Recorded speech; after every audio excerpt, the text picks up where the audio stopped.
Hola amigos, hoy les daré los códigos de registro para poder jugar Angry Radio. Bueno, abrimos el juego, pero pues yo lo abrí de una manera distinta que como se puede dar cuenta no me funcionó. Estoy esperando a que abra el juego bien.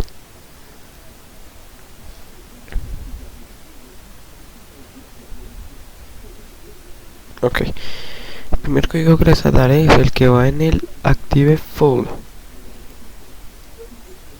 en el pajarito azul. Los busco.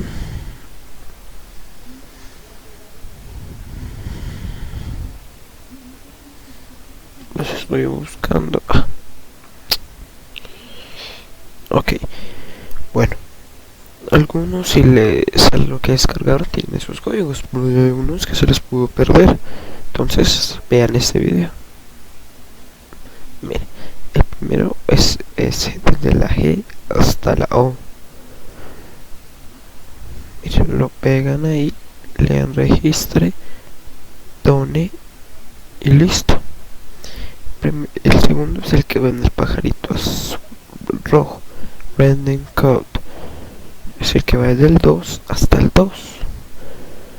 Es el que va después, el que les estoy subrayando, digámoslo así.